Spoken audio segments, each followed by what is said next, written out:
ರಾಜ್ಯ ಸರ್ಕಾರಿ ನೌಕರರಿಗೆ ಸಂಬಂಧಪಟ್ಟಂಥ ಒಂದು ಆದೇಶ ಇದು. ಯಾವುದೋ ಹಳೆ ಅಪ್ಡೇಟ್ ಅಲ್ಲ, ಮೊದಲು ಡೇಟ್ ಅಬ್ಸರ್ವ್ ಮಾಡಿ 16/7/2026 ಇಟ್ಸ್ ಎ ಲೇಟೆಸ್ಟ್ ಅಪ್ಡೇಟ್. ಇದು ಇಲಾಖೆಯಿಂದ ಬಿಟ್ಟಿರುವಂಥದ್ದು. ನೋಡೋಣ, ಸಬ್ಜೆಕ್ಟ್ ನೋಡೋಣ ಯಾವುದಕ್ಕೆ ಸಂಬಂಧಪಟ್ಟಿದ್ದು ಅಂತ ಅಂದ್ಬಿಟ್ಟು ಒಂದು 5 ನಿಮಿಷ ಎಲ್ಲವನ್ನ ಹೇಳಿ ಮುಗಿಸ್ಬಿಡ್ತೀನಿ ನಾನು. 2026-27ನೇ ಸಾಲಿನ ರಾಜ್ಯ ಸರ್ಕಾರಿ ನೌಕರರ ಸಾರ್ವತ್ರಿಕ ವರ್ಗಾವಣೆ ಅವಧಿ ವಿಸ್ತರಿಸಿರುವುದನ್ನು ಹಿಂಪಡೆಯುವ ಬಗ್ಗೆ ಅಂತ ಅಂದ್ಬಿಟ್ಟು. ಸೊ ನೆನ್ನೆ ಮೇ ಬಿ ಈ ರಾಜ್ಯ ಸರ್ಕಾರಿ ನೌಕರರ ಸಾರ್ವತ್ರಿಕ ವರ್ಗಾವಣೆ ಅಂತೇನಿತ್ತು ಅದನ್ನು ಎಕ್ಸ್ಟೆಂಡ್ ಮಾಡಿದರು.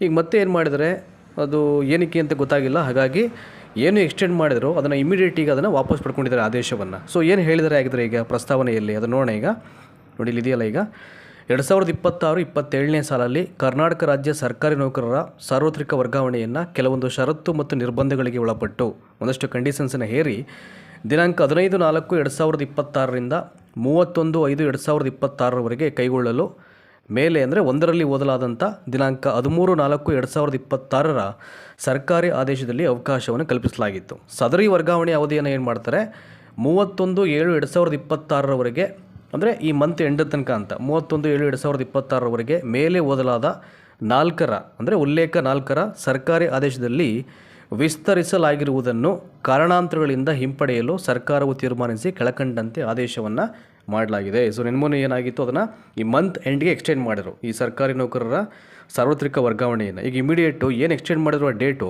31/7/2026 ಅದನ್ನು ಈಗ ವಾಪಸ್ ಪಡ್ಕೊಂಡಿದ್ದಾರೆ. ಮತ್ತು ಯಾವ ಡೇಟನ್ನೇ ಕೊಡಲಾಗಿದೆ ಅಂತ ಅಂದ್ಬಿಟ್ಟು ಈಗ. ಸೊ ಯಥಾಸ್ಥಿತಿ ಇದೆಯೋ ಅಥವಾ ಚೇಂಜಸ್ ಮಾಡಿದ್ರು ಈಗ ಅಂತ ನೋಡಿ, ಈ ಆರ್ಡ್ರಲ್ಲಿ ಅವರು ಮೆನ್ಷನ್ ಮಾಡಿದ್ದಾರೆ. ಅಂದರೆ ಪ್ರಸ್ತಾವನೆಯಲ್ಲಿ ಏನಿತ್ತು ಅದಕ್ಕೆ ಪೂರಕವಾದ ಅಂಶಗಳು ಇಲ್ಲದೆ. ಈಗ ಪ್ರಸ್ತಾವನೆಯಲ್ಲಿ ವಿವರಿಸಿರುವ ಅಂಶಗಳ ಹಿನ್ನೆಲೆಯಲ್ಲಿ ದಿನಾಂಕ 13/4/2026ರ ಸರ್ಕಾರ ಆದೇಶದಲ್ಲಿ ನಿಗದಿಪಡಿಸಿರುವ ಷರತ್ತು ಹಾಗೂ ನಿರ್ಬಂಧಗಳಿಗೆ ಒಳಪಟ್ಟು ಕರ್ನಾಟಕ ರಾಜ್ಯ ಸರ್ಕಾರಿ ನೌಕರರ 2026-27ನೇ ಸಾಲಿನ ಸಾರ್ವತ್ರಿಕ ವರ್ಗಾವಣಾ ಅವಧಿಯನ್ನು ದಿನಾಂಕ 31/1/2026ರವರೆಗೆ ವಿಸ್ತರಿಸಿ ಆದೇಶ ಮಾಡಿರತಕ್ಕಂಥ ದಿನಾಂಕ 15/7/2026ರ ಸರ್ಕಾರದ ಆದೇಶ ಸಂಖ್ಯೆ 2026 ಈಗ ತಕ್ಷಣದಿಂದ ಜಾರಿಗೆ ಬರುವಂತೆ ಹಿಂಪಡೆಯಲಾಗಿದೆ ಅಂತ ಇಲ್ಲಿ ಹೇಳ್ತಾ ಇದ್ದಾರೆ, ಆಯಿತಾ. ಹಾಗಾಗಿ ನೆಕ್ಸ್ಟ್ ಅಪ್ಡೇಟು ನಿಮಗೆ ಇಲಾಖೆಯಿಂದನೇ ಗೊತ್ತಾಗುತ್ತೆ. ಸೊ ಅಲ್ಲಿವರೆಗೂ ವೆಯ್ಟ್ ಮಾಡಲೇಬೇಕಾಗಿದೆ ಈಗ.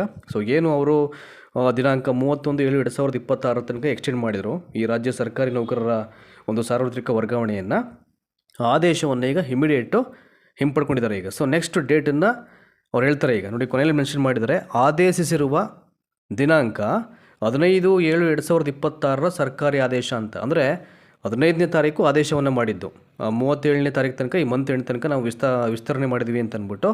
ಈಗ ಯಾವ ಡೇಟಲ್ಲಿ ಈ ಮಂತ್ ಎಂಡ್ವರೆಗಡೆ ವಿಸ್ತರಣೆ ಮಾಡಿದ್ರು ಈ ಸರ್ಕಾರಿ ನೌಕರರ ಸಾರ್ವತ್ರಿಕ ವರ್ಗಾವಣೆಯನ್ನು, ಅದನ್ನು ಈಗ ವಾಪಸ್ ಪಡ್ಕೊಂಡಿದ್ದಾರೆ.